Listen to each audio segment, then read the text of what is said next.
बिस्मिल्लाहिर्रहमानिर्रहीम। सूरत अल-बकरा की तफसीर के बारे में बात करते हैं। सूरत अल-बकरा जो है वो आपको पता है हरूफ मुक़त्ताअत से स्टार्ट हुई है, यानी अलिफ लाम मीम। डॉक्टर इसरार अहमद अपनी इस किताब बयानुल कुरान में कहते हैं जी ये हरूफ मुक़त्ताअत हैं जिनके बारे में आप ये जान लीजिए कि इनके हकीकी, हतमी और यकीनी मफ़हूम को कोई नहीं जानता सिवाय अल्लाह और उसके रसूल सल्लल्लाहु अलैहि वसल्लम के। ये एक राज है अल्लाह और उसके रसूल के माबैन।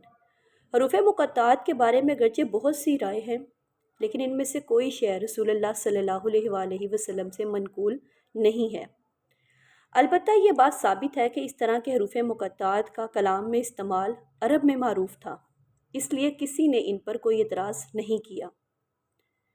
कुरान मजीद की 114 में से 29 सूरतें ऐसी हैं जिनका आगाज़ हरूफ मुक़त्ताअत से हुआ है।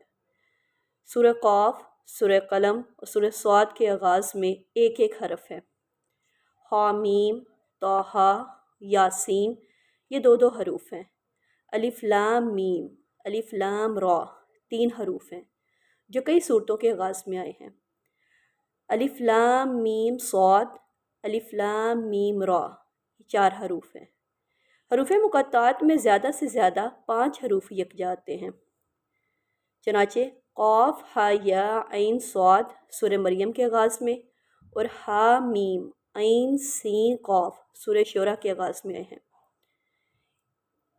ज़ालिकल किताबु ला रैबा फ़ीही, ये अल किताब है, इसमें कोई शक नहीं, या ये वो किताब है जिसमें किसी किस्म का शक नहीं। आयत के इस टुकड़े के 2 तर्जमे हैं। पहले तर्जमे की रूह से ये बात कही जा रही है कि जिसकी खबर दी गई रसूलुल्लाह सल्लल्लाहु अलैहि वसल्लम आएंगे और उनको हम एक किताब देंगे। ये गोया हवाला है मोहम्मद रसूलुल्लाह सल्लल्लाहु अलैहि वसल्लम के बारे में जो पेशन गोइयाँ हुई हैं तौरात में मौजूद हैं।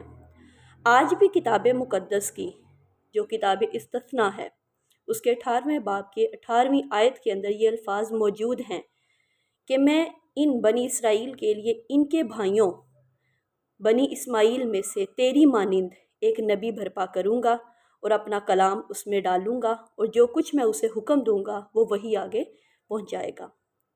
तो ये बाइबल में हज़रत मोहम्मद सल्लल्लाहु अलैहि वसल्लम की पेशन गोइयाँ मौजूद हैं। हुदल लिल मुत्तकीन, हदायत है परहेज़गारों के लिए।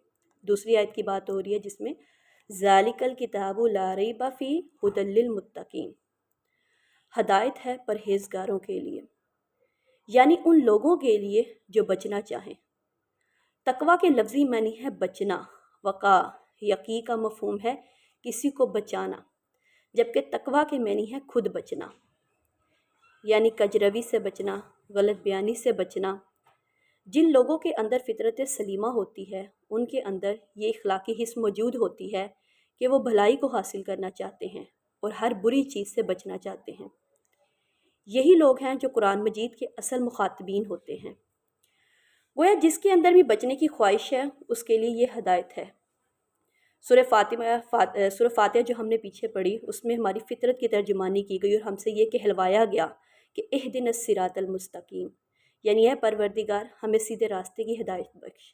अब इस आयत में कहा गया ज़ालिकल किताबु ला रैबा फ़ीह हुदल लिल मुत्तकीन, कि लो वो किताब मौजूद है जिसमें किसी किस्म का कोई शक नहीं, और ये उन तमाम लोगों के लिए हदायत के तकाज़ों के एतबार से है जिनमें गलत रवि से बचने की ख्वाहिश मौजूद है। वो लोग कौन हैं? आप देखिए यहाँ पर तावील ख़ास का मामला है कि उस वक्त रसूलुल्लाह सल्लल्लाहु अलैहि वसल्लम की 13 बरस की मेहनत के नतीजे में महाजरीन अंसार की एक जमात वजूद में आई, जिनमें अबू बकर सदीक, उमर फ़ारूक, उस्मान गनी, अली रज़ी अल्लाह, तलहा रज़ी अल्लाह, ज़ुबैर, साद बिन अबादा, साद बिन मुआज़ रज़ी अल्लाह ताला अन्हो जैसे लोग शामिल थे। तो गोया इशारा करके ये दिखाया जा रहा है कि देखो ये हैं वो लोग, देखो इनमें कौन कौन सी खूबियाँ थी। जज़ाकल्लाह।